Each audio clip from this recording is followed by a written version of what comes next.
자, 오늘 이제 설명회를 이제 합니다. 물론 이제 설명회가 원래는 예정으로는 한 12월 달 초에 할까 하다가 그것보다는 미리 하는 게 좋을 것 같고 또 뭐 미리 해서 이제 오늘 설명회를 듣고 좀 기도하고 생각할 시간을 또 줘야 되고, 그래서 앞으로 이제 제네바 신학교가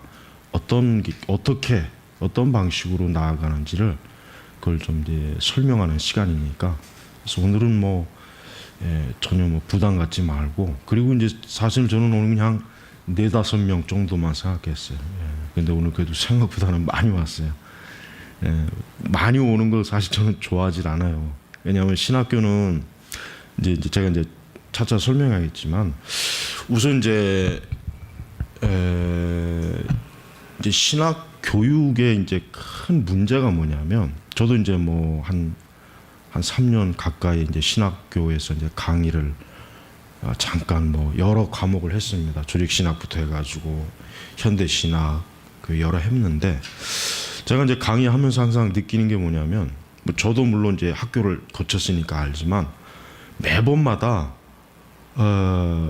공부를 하면은 꼭 화장실 갔다가 이 뒤처리를 안 한 것 같은 기분이 항상 들어요. 이게 뭐냐면, 분명히 이제 가르치는 입장이나 배우는 입장이나 공부를 하다가 딱 중단된 상태밖에 안 돼요. 매 학기가 그래요. 매 학기가.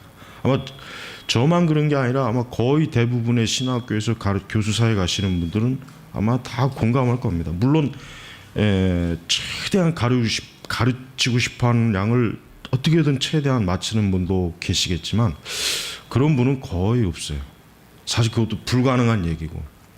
그래서 제가 이제 항상 예전에 이제 저도 신학교를 다니면서 여겼던 게, 왜 신학교 교육이 왜 꼭 이래야 되나 하는 그런 생각을 많이 했어요. 그리고 사실은 원래 신학 공부라고 하는 것은 중세 이전에는, 그러니까 로마 천주교의 그 신학 사제 수업 방식이 들어오기 이전에는 원래 그 목회자 수업이라고 하는 것은 1대1로 한 거예요. 교회에서 목회자가 시킨, 그러니까 도제 형식이에요.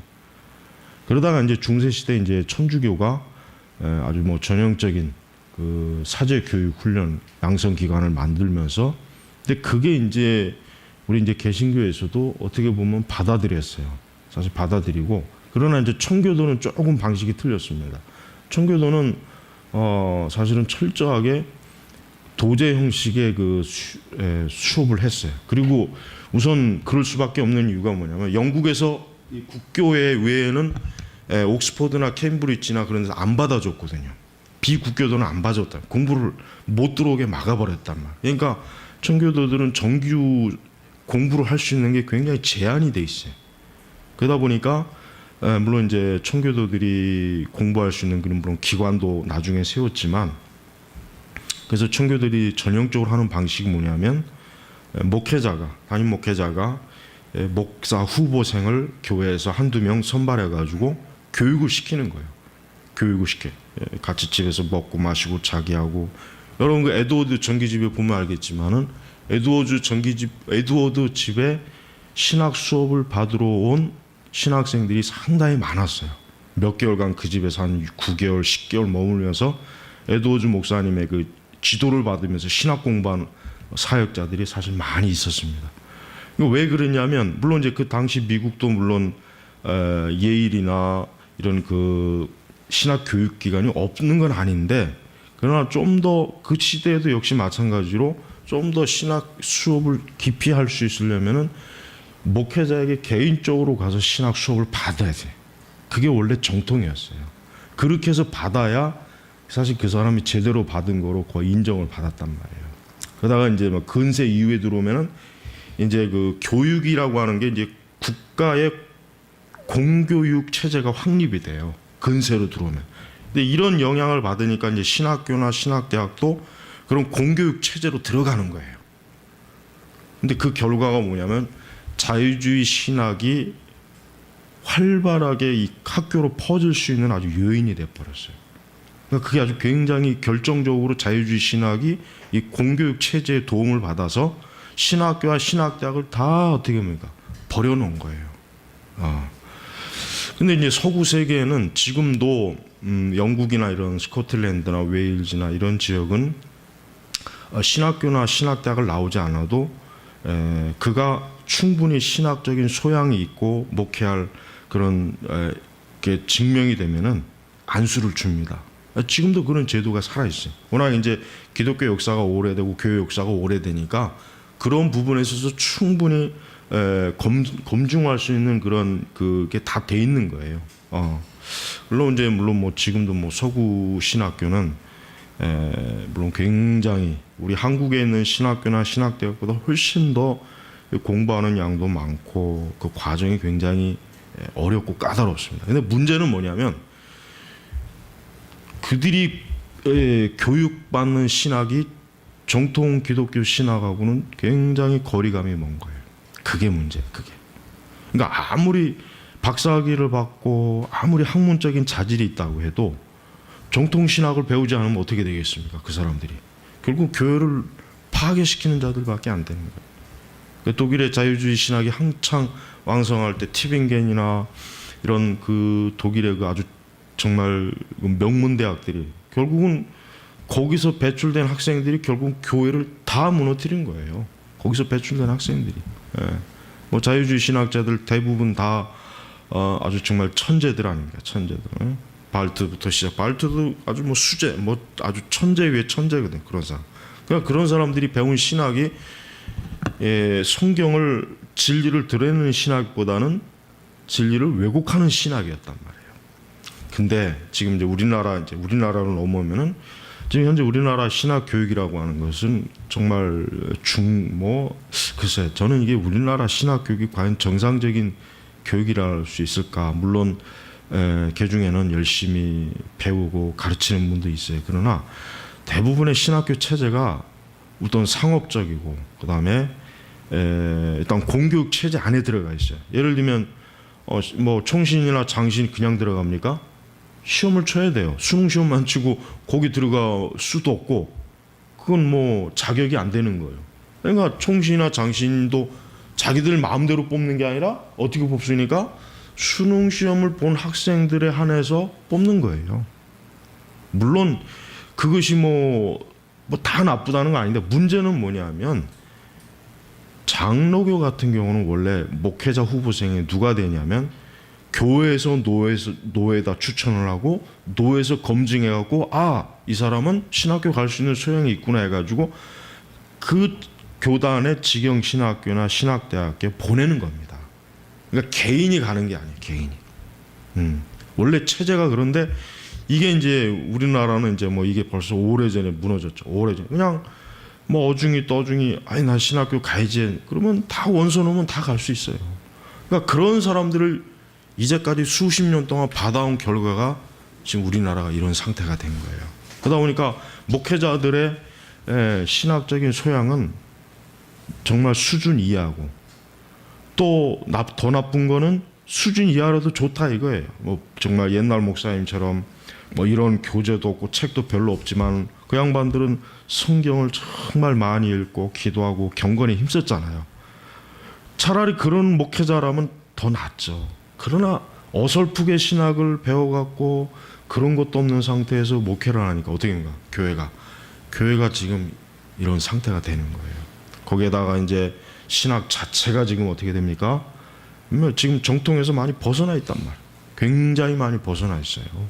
그냥 벗어난 정도가 아니라 상당히 많이 벗어나 있습니다. 그래서 우리가 보통 이제 우리나라 같은 경우는 일단 자유주의 신학을 형성하고 있는 그 기장 측 같은 경우, 그다음에 감리교도 마찬가지고, 그다음에 성공회도 마찬가지고 이런 부류의 그다음에 이제 그 통합 측 장신 같은 경우는 이제 바르트 신학이죠. 그러면서도 이 전반적으로 지금 교회 안에 그 학교 안에 퍼진 것은 에큐메니컬 신학 위에다가 신학을 이제 쌓는 거예요. 그러다 보니까 에큐메니컬 신학이라고 하는 것은 모든 그 신학적인 차이나 관점보다는 어떤 공통적인 교회의 일치를 위한 신학이기 때문에 어떤 기독교의 정통에 관해서 상당히 미흡해요. 굉장히 미흡하단 말이에요. 근데 지금 이제 이런 신학들을 배우고 이제 우리 한국에서 뭐 보수 신학이다, 뭐 보수 장로교 신학이다 이런 데지만 막상 신학교 가면은 일단 교수들 성향도 너무 여러 가지단 말이에요. 야, 정말 제대로 가르치는 교수가 있는가 하면 분명히 학교는 정통인데 헛소리하는 교수도 많고, 그 다음에 또 큰 문제는 신학생들의 성향이 지금 아주 문제예요. 예를 들면 제가 이제 저도 뭐 우리 백석에 나왔지만은 제가 다닐 때 벌써 그 학교 가니까 뭐 장로교 신학교지만 막 방언하고 뭐 별짓 다 하더라고요. 그러니까 신학생들의 성향 자체가 100이면 100, 막 천차만별이다는 거예요. 그러니까 자기들끼리 얘기하면은 좀 웃기지도 않아요. 어디서 어설프게 그저 뭐 자기가 어디서 보고 들은 거 와가지고 뭐 신학교에서 막 열변을 토하는 사람들이 많단 말이에요. 그러니까 헛소리하는 놈들이 너무 많단 말이에요.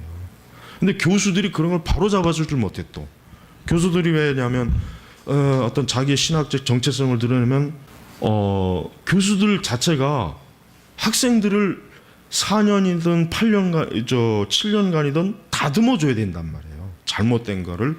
근데 교수들이 그렇게 못해요. 그렇게 하면은 우선 교수들에게 굉장히 불이익이 옵니다. 예를 들면 교수가 만약에 방언하지 말아라, 방언은 잘못된 것이다 하면은 장로교 신학교에서도 굉장히 반발이 많이 옵니다. 저 교수는 저거 성령을 부인하는 사람이에요.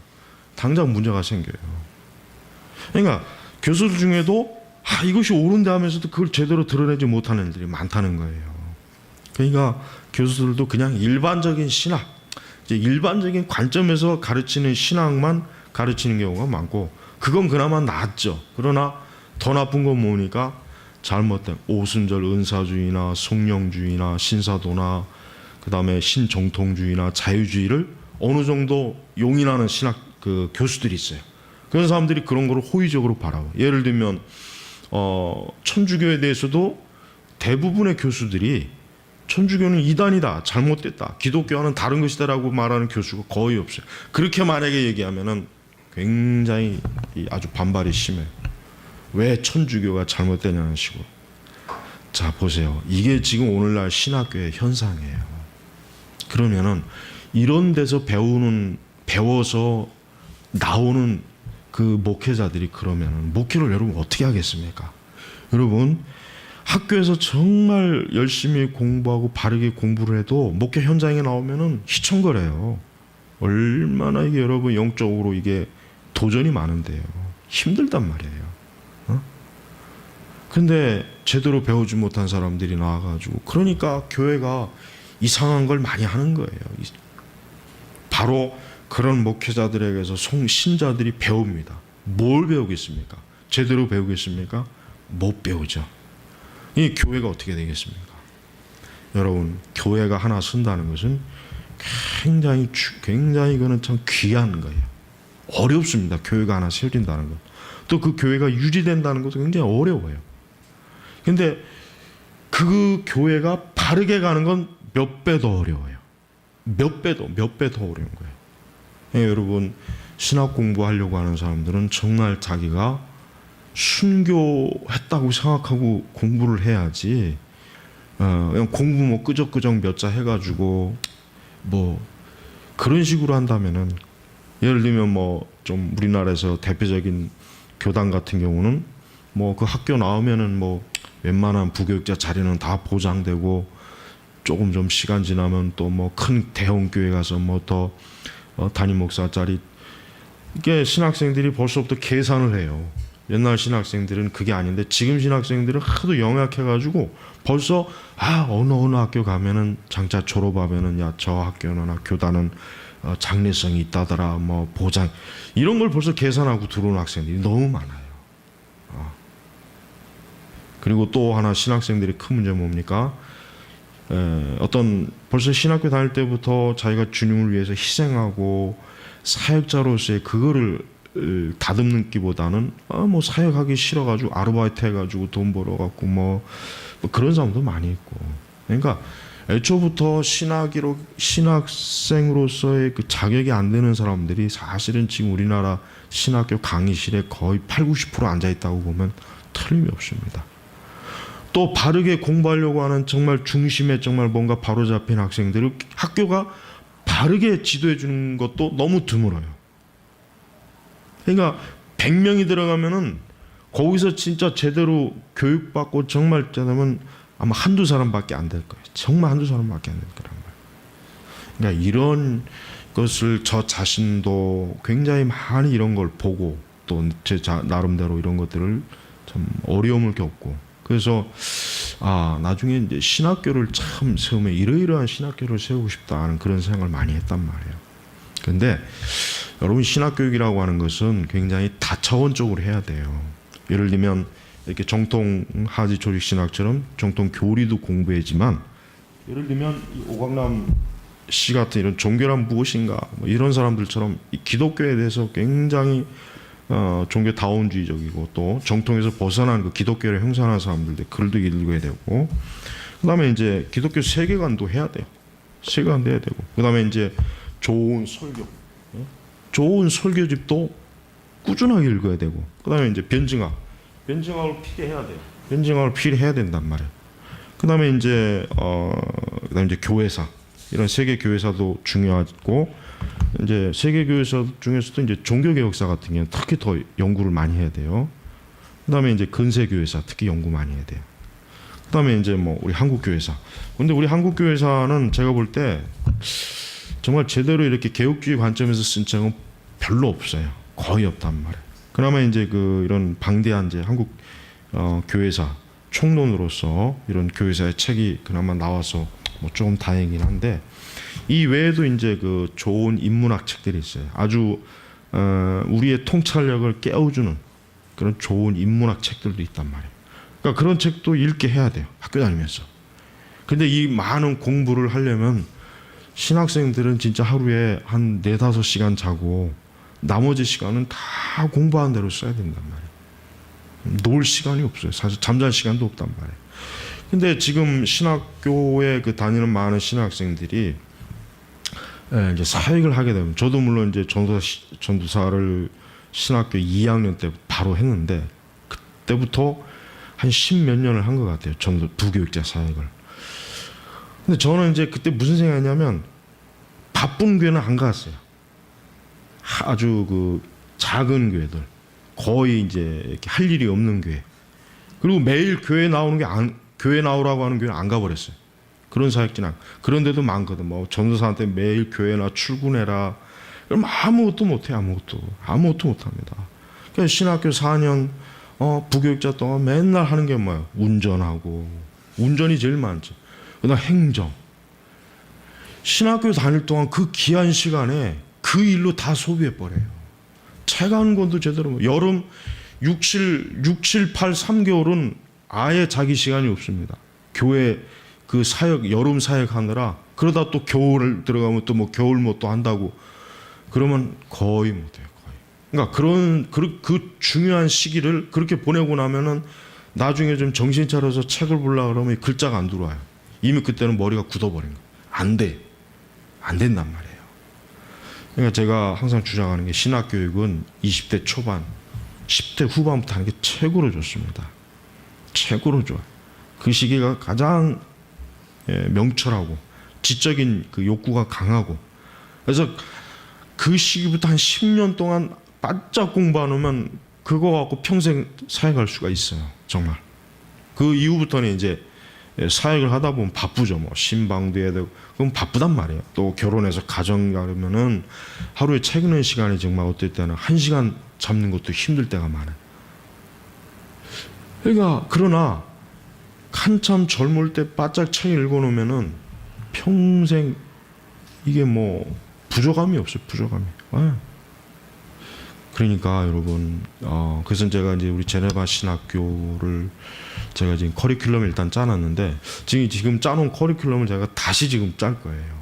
왜냐하면 예를 들면 이제 앞으로 이제 수업 방식이 어떠냐면, 여러분 신학교도 그렇지만 일반 대학이라고 하는 것은 중고등학교 시간이 아니에요. 중고등학교 시간은 선생님들이 교과서를 가지고 단원 나가서 딱 점검하잖아요. 그러나 대학은 그렇게 하게 되면 그건 잘못 좀 미련한 거죠. 근데 우리나라 신학교 같은 경우는 상당히 그 미련한 방식을 많이 답습해. 신학생들도 수동적이라 그저 교수가 가르치는 거기에만 그냥 열심히 공부하고 뭐 그 외에 자기가 더 연구하려고 하는 그 노력이 없어요.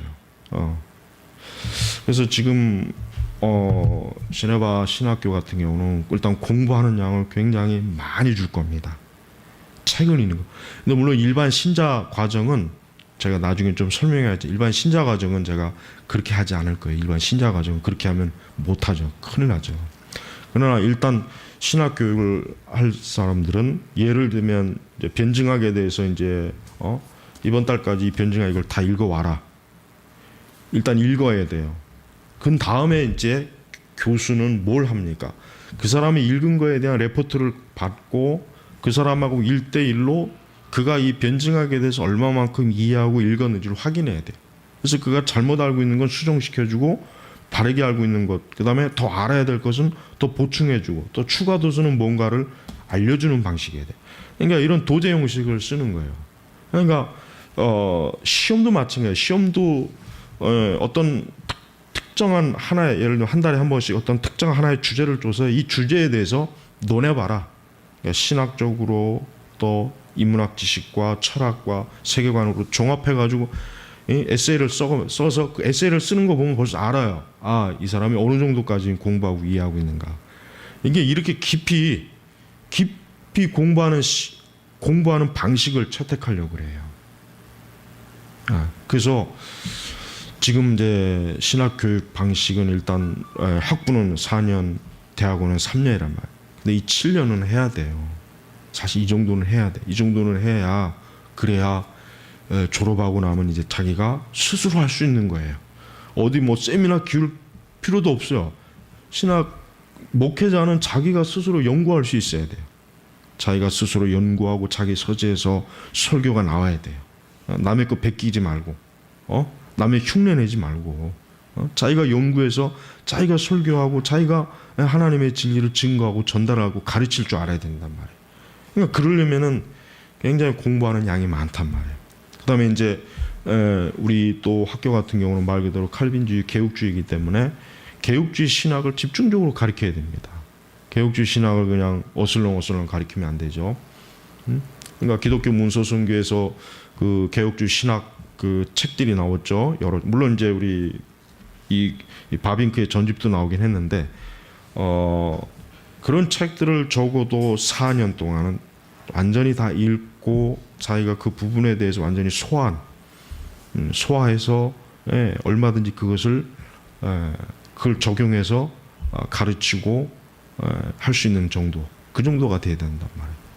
그러니까 이런 종합적인 것들이 다 돼야 돼요. 그러니까 저는 적어도 제가 여러분들한테 읽으라 또 지도하는 방식만 잘 따라오면 적어도 뭐 총신이건 장신이건 그들보다 더 월등히 신학적으로, 예를 들면 우리가 자유주의 신학을 배운 감신이나 뭐 기장측 아니면 뭐 에큐메니컬 신학을 공부한 통합측 이런 신대원생들이나 신학생들하고 대화를 할 때 신학적으로 그들을 충분히 그들의 신학의 잘못된 점을 지적하고 그들의 신학을 넘을 수 있는 정도가 돼야 돼요. 그렇게 못 되면은 그거는 신학생으로서 그거는 자질이 없는 거예요. 실력이 없는 거예요. 실력이 넘쳐나게 오히려 그들보다 더 잘 알아야 돼요. 그들보다 더 넘치게 알아야 그들이 뭐 발트가 어쩌고 저쩌고 그러면 발트에 대해서 더 많이 알면서 그들이 발트가 왜 문제인가를 그들에게 말할 정도가 되단 말이에요. 이게 바로 진짜 목회자로서의 그 실력이에요. 이런 거 없이 그냥 겉으로만 뭐 목사다 난 신학생이다 하면은 그건 근데 안타까운 건 우리는 지금 현재 그 신학교 분포 상황을 보면은 대부분의 신학생들이 가장 선호하는 게 뭐냐면 일단 학위, 정규 신학교, 정규 신대원 학위 과정이 있는 학교를 좋아해요. 왜 그렇습니까? 근데 바로 저는 그게 문제라고 생각해요. 실제적인 것을 알고 배우는 게 중요하지 하기가 중요한 게 아니란 말이에요. 그런데 목회자들도 마찬가지지만 왜 목회자들이 그렇게 하기 위해 박사학위에 목을 맵니까? 자기 이력에 또 나는 박사학위 받은 목사라는 걸 그래도 좀 사람들한테 보여주기 위해서. 다 그것 때문에 아니겠어요? 진짜 그 사람이 공부를 하고 싶어서 박사과정을 밟은 사람이 몇 명이나 되겠습니까? 거의 없어요. 거의. 그러니까 가짜 박사가 사실 얼마나 많습니까? 굉장히 많아요. 굉장히. 예? 그냥 돈만 주면 그저 막 만들 수 있는 학위는 뭐 수도 없이 많아요. 근데 하나님의 일꾼의 가장 중요한 것은 성경의 진리를 진짜 바르게 깊이 아는 게 이 알맹이가 있어야 돼요. 이 알맹이가 없는 상태에서 박사학위 100개 있어봐야 아무짝에도 쓸모가 없는 거예요. 아무짝. 근데 신학생들이 그렇게 생각하는 신학생들이 거의 없어요. 거의 없단 말이에요. 네, 여러분 우리가 이런 부분에 있어서 지금 신학생들이 바르게 인식해야 되는데 제가 아까도 얘기했지만은 신학생들 자신부터가 벌써 무엇이 신학을 공부하는 바른 자세인지 마음도 모르고 또 목회자의 사명이 뭔지 모르고 어떠한 신학을 공부해야 되는지 모르고 그냥 허영심, 이 겉멋에 또 그냥 이 보이는 외형적인 화려함에 빠져갖고 많은 신학생들이 거기에 굉장히 치여요. 그건 잘못된 거란 말이에요. 여러분 우리가 하나님의 진리를 지금 내가 공부하고 아는 게 중요한 것이지 내 이력서에 무엇이 있다 없다 중요한 건 아니란 말이에요. 근데 교회가 그렇게 돼버리면은 신학교가 그렇게 되니까 결국 뭐예요? 과대 포장은 굉장히 많이 했는데 실제로 아는 건 별로 없는 목회자들이 수두룩하게 나와 있습니다. 수두룩하게. 그러니까 이런 엉성한 사역자들이 100명, 1000명 있으면 아무 소용이 없습니다. 그러니까 기독교로는 엄밀히 얘기해서 양적으로 기독교를 드러낼 수가 없어요. 질적인 것입니다. 철저하게. 미국의 미국 교회사를 보면은 미국 교회사의 침례교와 장로교의 방식이 이게 극과 극이었습니다. 침례교는 대충 한 3, 4년 성경신학교에서 가르쳐갖고 빨리 이 사람들을 목회자로 사역자로 내보내서 교회를 막 세우는 거. 그러나 장로교 신학교 같은 예를 들면 이제 구프린스턴 같은 경우는 목회자는 철저하게 신학교육을 받아야 된다. 가지고 4년, 6년을 철저하게 공부시켜서 보냈단 말이에요. 그러니까 숫자상으로는 침례교가 몇 배나 더 많죠. 벌써 뭐 교육기관이 틀리고 뽑는 숫자도 틀리니까. 그러나 미국 교회사에서 진짜 영향력을 많이 발휘한 교단은 장로교단이에요. 극히 소수지만. 물론 지금이야 이제 뭐 미국의 구 프린스턴 이후로는 이제 뭐 장로교도 자유주의로 다 넘어갔고 이제 극히 보수적인 이게 장로교 소수만 있는데, 그래서 여러분 우리가 이제 여러분이 신학을 공부할 때는 정말 중요한 건 그예요. 내가 이 신학을 왜 공부하는가? 내가 누구에게 자랑하기 위함인가? 내가 어디 신학교에 나왔다고 해서 내가 뭐 이력서 써서 뭐 자랑하려고 공부하려고 하는 것인지, 내가 정말 강단에서 실제적으로 성경을 가르칠 수 있는 능력이 없다면 그 사람이 하버드나 예일을 나오면 뭐 하겠어요? 아무 소용이 없단 말이에요. 그래서 여러분들이 일단은 일단 제네바 신학교는 학생 한 사람 한 사람에게 맞는 신학 교육을 지금 시키려고 그래. 그래서 좀 더 이제 입학 이제 지금 한 1월 말이나 2월 초쯤에 다시 한번 예비 소집을 해서 좀 더 그때는 이제 개인적으로 개개인으로 심층적인 그래서 그 사람이 그동안 읽었던 책이라든가 신앙 성향이라든가 이런 것들, 그가 모르고 있는 것이 무엇인지 그런 부분을 좀 더 세밀하게 체크해 갖고, 동시에 그러니까 보통 우리 신학교 가면은 뭐 첫째 시간은 조직 신학이다 보면 다 조신학 배우거든요. 근데 그게 상당히 사실은 좀 오류가 있어요. 왜냐하면 어떤 사람은 조직 신학을 나름대로 공부를 많이 한 사람이 있지만 어떤 사람은 또 조직 신학을 못한 사람도 있고 뭐 이렇게 천차만별이에요. 근데 지금 교회 같은 경우 신학교는 뭐 일반 똑같죠. 뭐 모든 사람을 똑같이 평균화 시켜갖고 한꺼번에 교육시켜서 한꺼번에 내보낸 스타일이란 말이에요. 근데 그것보다는 제가 볼 때는 좀 더 개개인에게 맞는, 물론 이제 공통적인 과목은 있어요. 공통적인 과목을 그거는 강의는 이제 그건 이수해야 돼요. 그러나 좀 더 부족한 그 부분을 보완해야 돼. 어떤 사람은 조직신학이라도 기독론이 좀 자꾸 문제가 있다 그러면 기독론을 집중적으로 공부할 수 있도록 그걸 해줘야 돼요. 어떤 사람은 종말론에 대해서 역시 영 아직도 개념이 없으면 종말론을 가르쳐야 된단 말이에요. 또 그에 이제 우리 제네바 신학교는 이제 특별히 이제 시대적으로 지금 시대는 이 배도와 배교의 시대단 말이에요. 그러니까 이 천주교나 이방 종교에 대해서도 철저하게 가르쳐야 돼요. 그러니까 지금 목회자들이 참 문제인 게 이런 배도와 배교에 대해서 거의 개념이 없어요. 천주교에 대해서도 얘기하면은 뭐 천주교에 대해서 우리나라 목사들 중에 그걸 바르게 하는 목회자들이 몇 명이나 됩니까? 뭐 총신 합신이고 뭐건 간에 다 필요 없고 천주교에 대해서 제대로 알고 있는 사람이 뭐가 되냔 말이에요. 응? 저한테 지금 그 한국 그 천주교회사가 있어요. 4권짜리 있어요. 한국에 어떤 경로로 천주교가 들어왔는지 이게 천주교회사 4권짜리 있어요. 그 카톨릭에서 낸 거예요. 아주 그냥 걔들이 굉장히 오랜 시간 동안 기획을 해서 아주 그런 책들을 개신교 목사들이 읽어야 돼요. 그래야 야 우리 한국에 이 천주교가 어떤 과정을 거쳐서 어떻게 들어왔구나 알아야 된단 말이야. 그러니까 그것도 모르는 무식한 놈들이 지금 저렇게 WCC에 저렇게 미쳐서 무당 춤을 추고 있는 거고 저 NCCK 들어가고 저짓거리를 하는 거예요. 교회를 다 말아먹는 거란 말이에요 저게. 에? 그것뿐이겠습니까? 뭐 이단이 얼마나 많습니까? 야, 이게 왜 그러냐? 다른 게 아니에요. 교회의 문제는 목사의 문제예요. 이거는 역사가 증명한 거예요. 역사가. 교회의 문제는 근본적으로 목사의 문제. 목사의 문제는 어디의 문제입니까? 신학교의 문제입니다. 그러니까 신학교가 가는 곳에 교회가 간다 그러잖아요. 그래서 내년 이제 3월달에 이제 우리가 개교를 하겠지만은 신학 교육을 철저하게 열심히 공부하고 책 읽고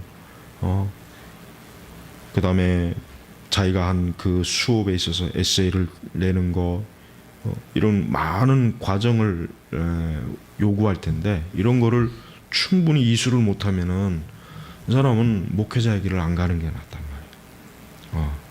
그래서 일반 신자 과정은 제가 이따 설명하고, 그러니까 여러분들이 이런 부분에 대해서 제가 뭐 충분히 이미 다 사전에 이제 카페에다 이제 설명을 또 많이 해놨기 때문에 많이 다 아마 알고 있는 내용일 겁니다.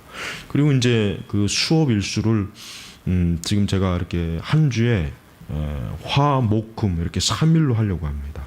화, 목, 금 3일로 해서 하루에 지금 그래서 시간 배분은 좀 더 제가 지금 이걸 어떻게 좀 더 짤까. 그래서 화, 목, 금 3일 정도를 지금 맞춰놓고 있고, 그 다음에 한 달에 한 번씩 평가, 한 달에 한 번씩. 그래서 3, 4, 5, 6 4개월 전반 학기 4개월이고 후반부는 9, 10, 11 딱 3개월. 그러니까 4개월, 3개월, 7개월이란 말이에요. 7개월 학교에서 이제 교육하고 나머지 이제 뭐 나머지 시간은 뭐 이제 다 자기가. 그러나 이제 제가 이제 대충 그 필독서 이렇게 대충 추려 보니까 사실 굉장히 많아요. 아무리 뭐 24시간 잠 안 자고 책 읽는다고 해도 사실 필독서 다 읽기는 힘들어요. 그러나 중요한 것들, 중요한 우선 뼈대를 읽고 그 다음에 가지로 나가고 가지에서 잎으로 나가는 거예요. 그러니까 예를 들면 이런 교회학을 철저하게 공부해야 이 교회학에서 발생하는 문제들을 공부하는 게 그 다음 순서란 말이에요. 근데 이거를 공부 안 하고 교회학에서 발생하는 문제를 공부하게 되면은 나중에 더 시간이 지나면은 본인 스스로가 이게 잘 잡지를 못해요. 그러니까 뿌리를 공부하고 중심을 공부하고 가지로 나가서 가지에서 잎으로 나가야 되는 거예요. 그러니까 그렇게 공부하려면은 그 중요한 신학 도서하고 그 외 여러 가지 다양한 도서들이 있단 말이에요. 그러니까 그걸 제가 이제 다시 한번 추려가지고 그 책들을 가지고 공부할 수 있도록 그렇게 지금 하려고 합니다. 그래서 교회 이제 신학교 학비나 그것은 제가 곰곰이 생각해봤는데 그거는 이제 없는 거로 제가 그냥 교육비는 없는 거로 제가 일단 설정해 놨어요. 교육비를 받고 교육한다는 건 아직은 뭐 제가 볼 때는 그래서 저는 뭐 그건 조금 좀 더 그런 생각해 봐야 될 것 같아요. 일단 학생들이 얼마나 공부를 할 수 있는가 일단 그걸 봐야 된단 말이에요. 그걸 한 2, 3년 동안 꾸준하게 지켜보는 과정에서 이제 중간중간에 다시 한번 커리큘럼 조정하고 그래서 학생들이 공부하는 그것을 그러니까 자리를 잡아가는 과정이 있어요. 그러니까 제가 아무리 제가 이렇게 하고 싶어도 학생들이 그거를 감당하지 못하면 아무 소용이 없잖아요. 나는 뭐 하룻밤에 이거 다 읽으라 하면은 학생들이 이걸 하룻밤에 어떻게 다 읽습니까? 못 한단 말이에요. 그러니까 지금 이제 뭐 우리 교회 이제 신학생 한 3사람, 서너 사람 있지만 이 친구들은 뭐 이제 이렇게 그동안 자기 나름대로 책을 읽고 이제 그런 과정이 있었단 말이에요. 근데 그걸 이제 다시 한번 신학교 다니면서 신학교 정규 과정에서 그걸 다시 한번 체크해야 돼. 해가지고 철저하게 이 사람들이 공부할 수 있도록.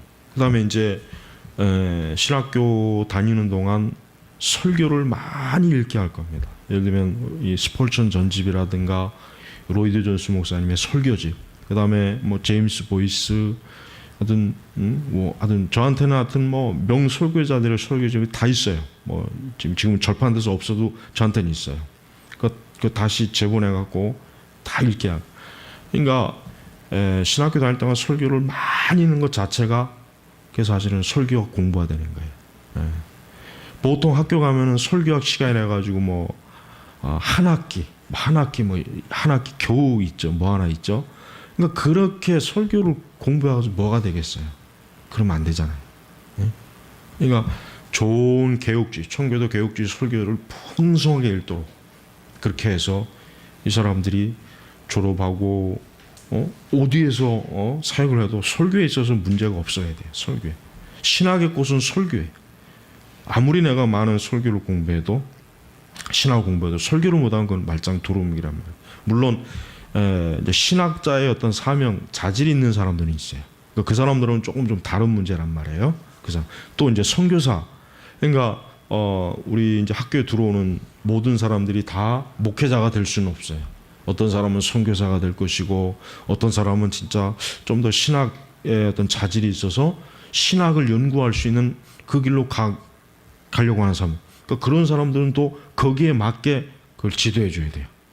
그 사람들은 더 깊이 있는 신학책을 읽도록 그걸 제공하고 그걸 지도하는 이런 걸 지금 제가 이렇게 구분을 하려고 합니다. 구분을.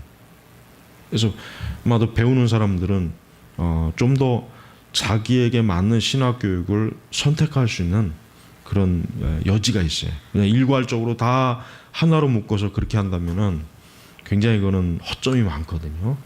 그래서 이제 우리 제레마 신학교는 그런 관점에서 할 것이고, 그래서 지금 주 수업 일수는 화, 목, 금 3일 정도 지금 할 것이고, 그래서 전반 학기 4개월, 그러니까 3, 4, 5, 6, 후반 학기 9, 10, 11, 3개월 딱 이렇게 8개월이네 보니까 7개월인가? 7개월이네.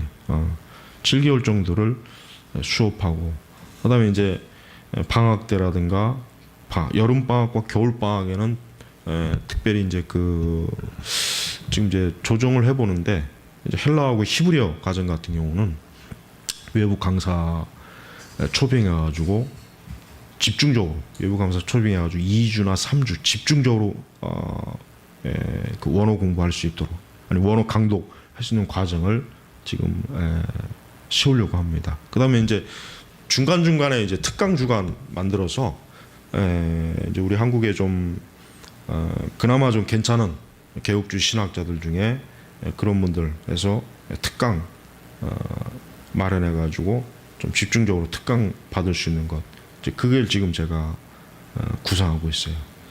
그래서 다른 신학교나 신학교에서 공부하는 것과는 전혀 다른 차원입니다. 그 다음에 제일 중요한 것은 제가 왜 이제 신학교는 이제 소수를 하는 이유는 뭐냐면 신학생들 한 사람 한 사람을 다루기 위해서요. 여러분 신학을 공부한다는 것 자체는 단순히 지적인 문제만 들어가는 게 아니에요. 그건 우리의 도덕적, 윤리적. 여러분 지금 우리 한국 교회를 보세요. 지금 뭐 학위 이조다, 하여튼 온갖 그 잡다한 것들이 많지 않습니까? 근데 목회자들이 그런 부분에 대해서 지금 굉장히 지금 많은 문제점을 가지고 있어요. 신학생들도 마찬가지고.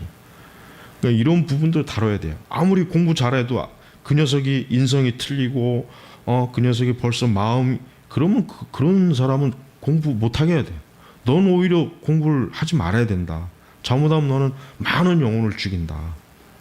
근데 지금 일반 신학교 한 과에 90명, 120명씩 있는 데서 어떻게 그렇게 합니까? 그건 못하는 거예요. 그러니까 그런 식으로 하니까 신학교가 그냥 공장이 돼버리는 거지 목회자 양성소가 되는 게 아니란 말이에요. 그래서 제가 항상 저는 오히려 진짜 많이 오는 게 정말 싫어요. 한 서너 명, 네다섯 명, 많아도 10명 안팎으로 돼야 제가 한 사람 한 사람을 그 사람이 공부하는 것과 그 사람이 현재 그런 걸 다 일일이 그걸 제가 해야지 그래 그냥 단순히 열심히 책을 공부해라 그러면은 그거는 별로 의미가 없어요. 그리고 이제 나중에 이제 그 사역의 현장도 그렇습니다. 사역도 저는 지금이야 이제 물론 우리 선민교회가 아직 미약하고 여러 가지 그렇지만 사역도 지금 생각하는 게 이제 각 지역에 이제 하나씩 개혁교회가 세워져야 돼요. 대구에 하나 세워지고 원주에도 하나 세워지고 인천에도 하나 세워지고 이런 지방 부산에도 역시 이런 지역에 이제 파송해야 돼. 파송해서 거기서 이제 교회를 개척할 수 있도록 그렇게 지금 지원을 지금 할 생각 계획을 가지고 있어요. 그래서 한 30년 기간을 두고 보면은 우리나라이 적어도 한 대도시 웬만한 대도시에는 우리 제네바 출신들이 목회하는 교회가 적어도 하나씩은 다 있는 그런 걸 지금 저는 마음에 두고 있습니다. 그래서 개혁교회는 제대로 된 개혁교회를 지금 사실 우리나라 개혁교회라고 하지만 그 유사 개혁교회 같은 거 떨거지 교회들이 지금 많아요. 근데 그들은 개혁교회가 아니에요. 개혁교회라고 하는 이름을 쓰면 안 돼요, 사실은. 그냥 복음주의 교회라고 이름을 써야지 왜 개혁교회가 아닌데 그러니까 하도 개혁교회라고 하는 그 어떤 말이나 그런 거 어떤 그 바람이 불어가지고 거기에 그냥 심취해서 물론 합동측 목사들이 거기에 많이 있긴 하지만 저는 그거는 굉장히 잘못됐다고 생각해요. 개혁교회 개혁주의는 그렇게 내가 이 용어가 좋으니까 나는 쓰겠다. 물론 그거야 막을 수는 없죠. 그건 다 자기 자유니까. 그러나 유사 개혁교회는 지금 우리나라 개혁주의 거의 대부분 다 유사 개혁주의지. 그 사람들은 개혁주의라고 할 수가 없어요. 내가 영국이나 스코틀랜드에 유학 갔다 온 목사님들한테도 내가 물어봐요. 목사님들 거기서 개혁교회 3, 4년 몇 년 동안 다녀봤으니까 잘 알지 않겠습니까? 우리나라 개혁교회라고 하는 데가 개혁교회입니까? 내가 물어보면 다 아니라 그래요. 자기들도 아니라 그래. 아니지, 당연히 아니지. 근데 왜 개혁교회라고 하느냐? 그러니까 한국의 실정에 맞기는 뭐가 맞지? 개혁주의라면 개혁주의에 맞게 목회해야지. 안 그러겠어요? 그러니까 그런 것들을 철저하게 물론 그게 하루아침에 되는 건 아니에요. 나도 알아요. 하루아침에 시편 찬송을 부를 수도 없고 하루아침에 진짜 어떤 개혁교회 형태를 할 수 있는 건 나도 아는데 그런 길로 가려고 하는 노력을 안 하는 거예요. 그런 걸 하려고 하는 의지 자체가 없어요. 그런 걸 하려고 하는 투쟁이 없어요. 투쟁. 그냥 안주해 버려요. 어느 정도 이제 숫자 좀 모이면 이제 거기서 이제 안주해 버리는 거. 자기들끼리 재미있게 신앙생활을. 그러니까 이런 식의 개혁교회는 그건 쓸모가 없는 게 쓸모가. 응? 계속해서 개혁교회 정체성, 개혁교회 신자들을 계속해서 만들어가는 것. 이걸 자꾸 해야지. 아무리 어렵고 이게 힘들어도. 근데 그거를 적절하게 우리식으로 하자. 물론 우리식이 있겠죠. 물론 당연히 우리가 뭐 스코틀랜드나 영국에 있는 교회가 아니니까 한국에 있으니까 물론 한국이 실정에 어느 정도 맞기는 해야 될 거예요. 그건 나도 인정하는데 하지만 적어도 현재 유사개혁 교회들이 가지고 있는 것들은 상당히 지금 문제가 많아요. 절기도 다 버려야 되는데 여전히 절기를 갖고 있는 것도 있고 CCM 문제도 있고 제자 훈련하는 것도 있고 여전히 또 은사주의도 어느 정도 포용하는 교회도 있고 또 어떤 그 문화적인 관점에서 상당히 또 교묘하게 개혁교회가 많이 받아들이더라고요. 아마 이제 개혁교회가 좀 딱딱한 이미지가 있으니까 그런 것들을 받아들여서 좀 희석시키려고 하는 의도가 있는 것 같아요. 내가 볼 때는. 근데 그것도 역시 잘못된 거란 말이에요. 그래서 우리가 이제 우리 일반 신자 과정을 이제 제가 좀 설명을 하면은 우리 일반 신자 과정은 아까 얘기한 것처럼 다 어떤 직장을 다니고 가정에서 살림도 하고 그런 분들이기 때문에 뭐 사실 책을 읽는다거나 이런 게 굉장히 어렵죠. 그래서 제가 생각하는 거는 보통 한 90분 정도 아주 종합적인 강의. 그러니까 그 90분 동안 근데 이제 이걸 한 2년 과정으로 제가 지금 생각하는데 한 주에 지금 한 주에 한 번 정도 90분 정도의 강의를 해가지고 그 강의는 이런 것들이 다 들어가 있는 강의를 좀 하려고 해요. 선교, 변증, 세계관, 성경신화, 교리 이런 것들이 한꺼번에 다 들어간 뭐 배도나 배역에도 다 이런 것들을 한꺼번에 다 다루는 강의를 해서 그분들이 강의를 들으면서 그걸 이해하고 하면은 적어도 개혁교회 또 개혁주의 신앙을 가질 수 있는 정도의 그렇게 하려고 해요. 그래서 이제 뭐 물론 강의를 하면서 중요한 책들도 제가 이제 소개를 하면서 이런 책들을 읽을 수 있도록 이제 그런 지도를 합니다. 그러니까 가급적이면 일반 신자분들한테는 어떤 부담을 주지 않으려고 해요. 괜히 부담 주면은 힘들거든요. 공부하기가 어려워요. 신학생들처럼 여기서 와서 공부하는 거하고는 틀리단 말이에요. 사실 가정주부 같은 경우는 한 주에 그 90분짜리 강의 듣는 시간도 그렇게 쉽게 낼 수가 없어요. 뭐 아이들 막 하고 뭐 또 집안 행사 있고 또 직장 다니다 보면 그것도 쉬운 게 아니란 말이에요. 그러다 보니까 그걸 감안해서 한 주에 한 90분 정도의 강의를 해가지고 거기에 이제 나중에 이제 추가로 이제 더 심화 과정을 만들 계획도 있어요. 근데 일단 기초 과정부터 해가지고 그렇게 해서 이제 카페 이제 우리 제네바 인스티튜트 거기에 영상으로 들어올 수 있게. 그래서 그 영상은 등급제로 지금 하려고 그래요. 그러니까 우리 밴드 같은 경우는 제가 아예 등급제가 없어요. 뭐 초기나 뭐나 모든 자료를 다 볼 수 있게. 그 제가 카페를 그렇게 운영해요. 누구나 다 와서 자료 보고 다 퍼가라. 그러니까 뭐 등급 마련해가지고 뭐 일정 등급 이상 보는 난 그런 거 하는데 보면 난 그 이해가 안 가요 도대체.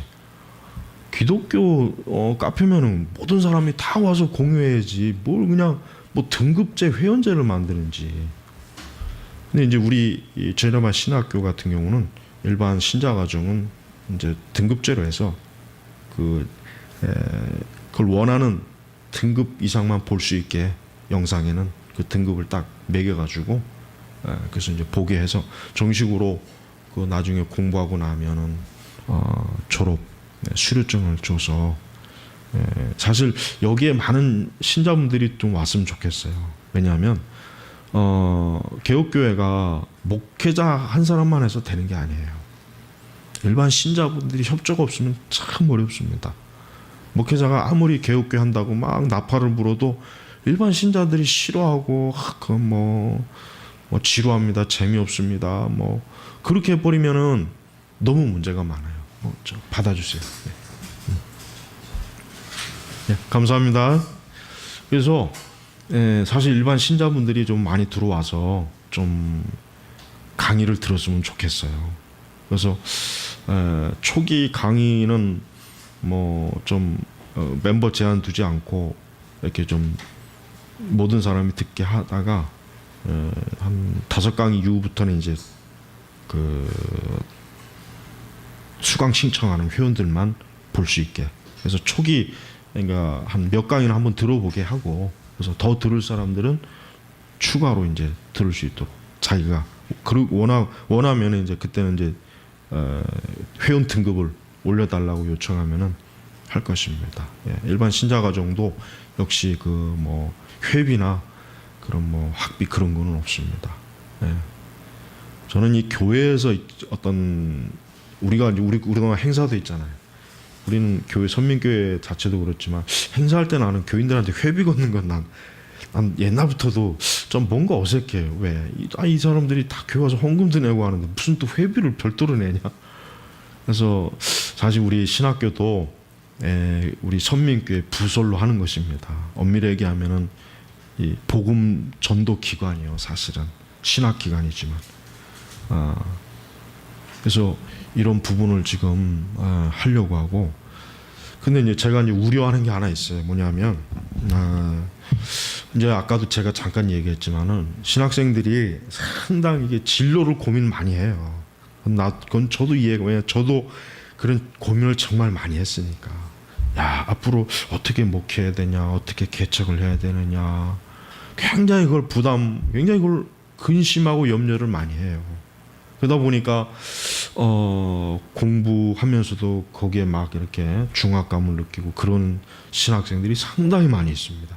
그러니까 장래에 대한 어떤 그 불확실성을 가지고 있는 거예요. 근데 그런 거는 정말 염려할 필요가 없어요.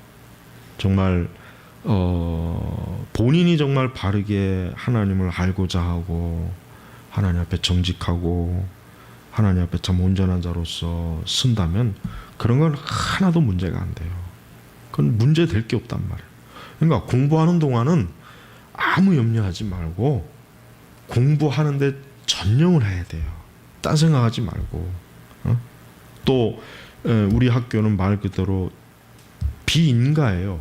저는 인간의 생각도 없고 앞으로도 마찬가지예요. 인가를 내게 되면 교육부의 이 공적 교육제도에 들어가기 때문에 제한이 많습니다. 그럴 필요가 없어요. 신학교가 왜 그럽니까? 저는 전혀 그럴 마음이 없어요. 그런 모든 요건이 다 된다고 해도 그런 생각이 없어요. 근데 문제는 인가를 안 내면은 안 온 학생들이 많은데 전 그게 차라리 좋아요. 어떤 뭐 인가가 있다 없다 이거에 신학 기관을 선택한 사람은 애초부터 그 사람은 목회자 될 사람이 아니에요. 그 사람은. 그런 사람은 애당초 할 생각도 하지 말아야 돼.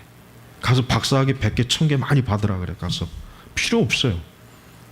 진짜 제대로 공부해서 내가 실제적으로 하나님의 사역에 쓰임 받는 게 그게 진짜 중요한 것이지.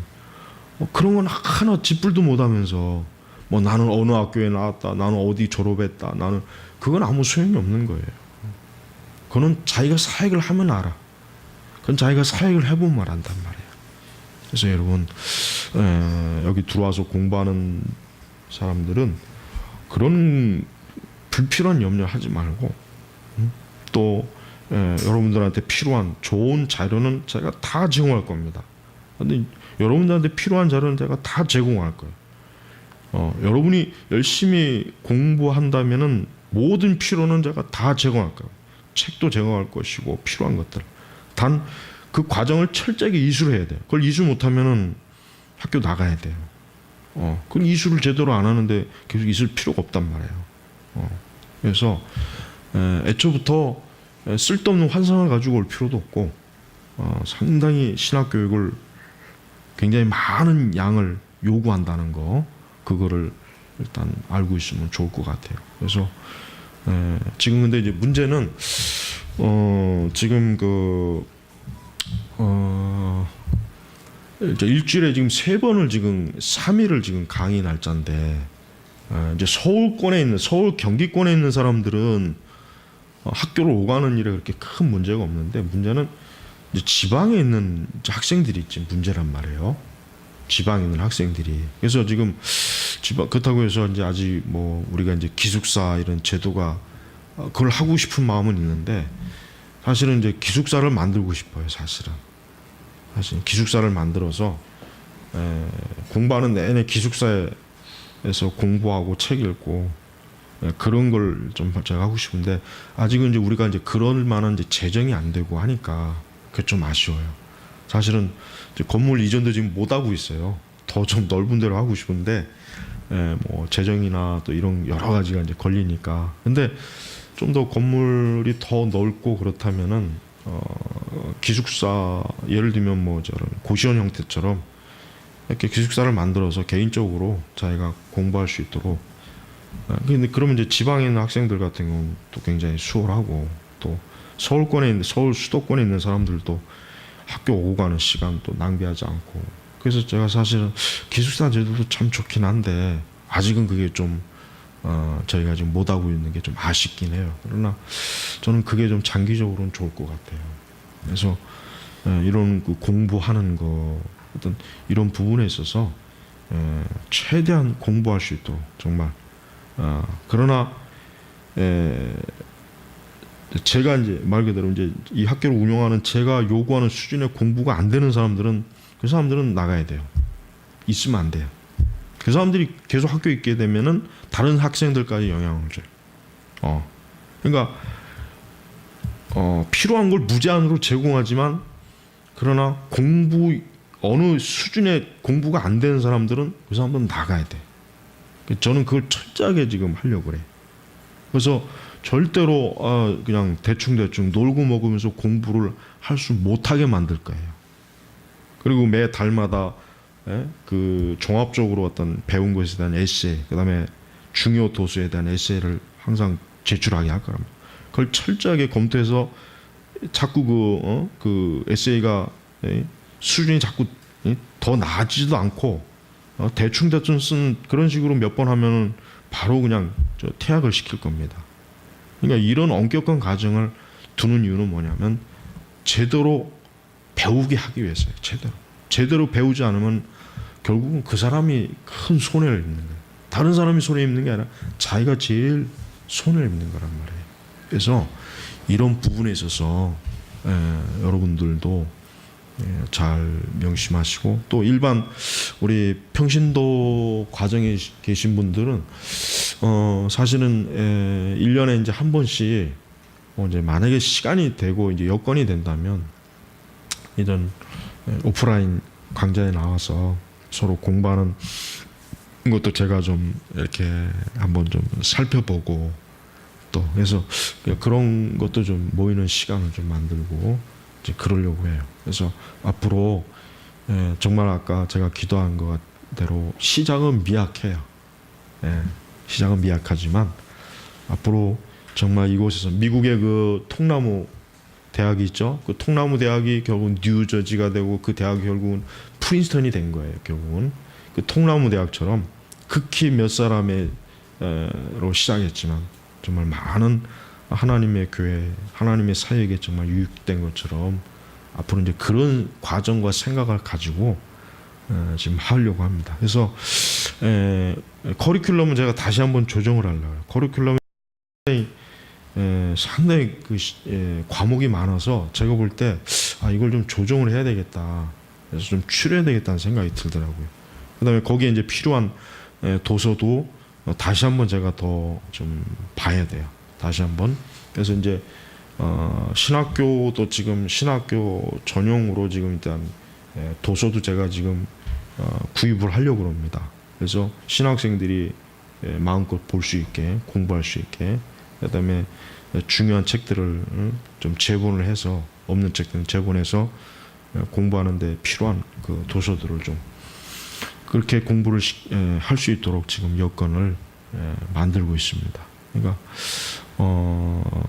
이제 대략 제가 이제 이렇게 얘기했고 내년 한 1월 말이나 아니면 2월 초에서 그때 이제 다시 한번 예비 소집을 해서 그때는 이제 정말 입학할 사람만 오는 거예요. 그때 지금은 오늘은 이제 설명회니까 이제 어떠한 학교가 이제 어떻게 나아가느냐, 운영하느냐 여기에 대해서 이제 설명한 것이고, 이제 1월 말이나 2월 초쯤에는 그때는 이제 말 그대로 접수 해서 3월 달에 바로 개교하면 이제 수업을 할 수 있는 그런 사람들로만 이제 모일 겁니다. 그래서 뭐 많은 숫자가 아니라도 저는 괜찮아요. 그건 상관없어요. 단 몇 사람이라도 진짜 제대로 가르쳐서 이 사람들이 나중에 정말 하나님의 교회에 크게 쓰임 받는 그런 사람들로 세워지면은 뭐 더 이상 뭐 바랄 게 없죠. 그러니까 그런 과정입니다. 혹시 이제 질의응답으로 들어가겠습니다. 혹시 이제 제가 이제 지금 설명한 것에 좀 더 궁금하거나 아니면 또 뭐 좀 더 알고 싶어하는 어떤 그런 게 있으면은 한번 질의 한번 해보시기 바랍니다. 어떤 것이든 간에.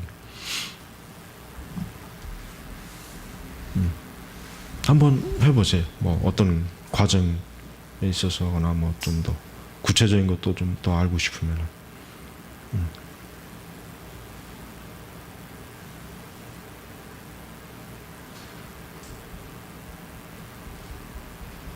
어떻게?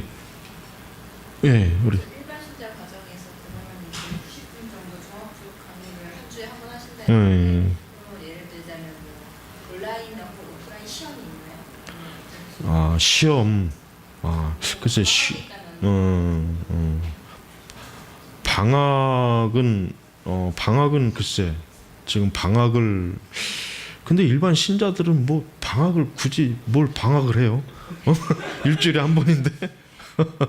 아니 이제 방학도 있을 수가 있겠죠. 예를 들면 여름에 진짜 막 더운 주간에는 뭐 7월 말이나 8월 중순까지는 굉장히 더우니까 그때는 뭐 강의가 없을 수는 있어요. 근데 그거는 제가 이제 추가적으로 보고 시험 같은 경우는 사실 시험은 있긴 해야 돼요. 예를 들면 이제 뭐 그 자기가 들은 강의에 대한 어떤 요약 에세이를 이메일로 보내가지고 이분이 정말 강의를 들었는지 안 들었는지 그거를 이제 확인은 해야죠. 그거를 좀 그거는 할 겁니다. 그래서 그거는 이제 그렇게 이제 하면은 일주일에 한 번 강의 듣고 그걸 한 번 그 강의에 대한 에세이를 쓰는 거니까 그렇게 크게 부담은 안 될 거예요. 크게. 추가적인 과제는 안 하려고 그래. 추가적으로 하면은 또 잘못하면 또 밀리면은 이거 자꾸 밀리면은 힘들어하거든. 그러니까 최대한 밀리지 않게 지금 하려고 그래요. 그래서 우리 일반 신자분들한테는 제가 정말 최대한 끝까지 강의를 좀 잘 들을 수 있도록 그렇게 제가 최대한 잘 맞춰서 지금 하려고 합니다. 그러니까 그렇게 크게 어려울 건 없어요. 그러니까 전혀 부담은 안 가져도 돼요. 진짜 부담 가져야 될 사람들은 여기 나와서 공부하는 학생들이 부담을 가져야죠. 예를 들면 뭐 샤프의 교회자 전집을 매달 한 권씩 읽고 그 에세이를 써라.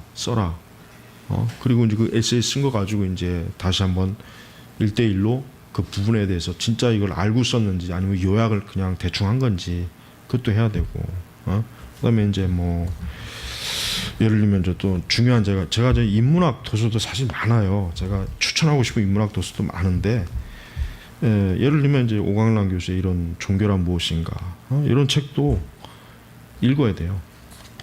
그다음에 이제 무신론자들의 그 책도 있어요.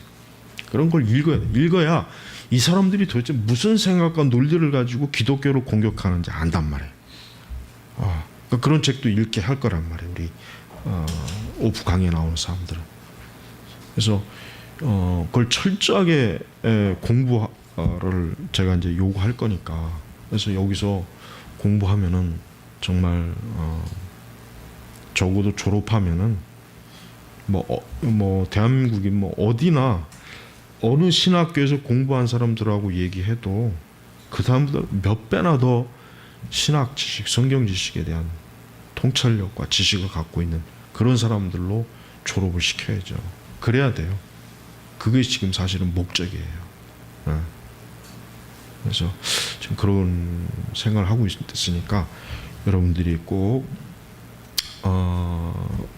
같이 이런 부분에 대해서 오늘 이제 설명을 들었으니까 한번 잘 곰곰이 생각해 보시고, 일단 제일 지금 현재 지금 지방, 오늘 우리 오늘 또 멀리서 왔잖아요.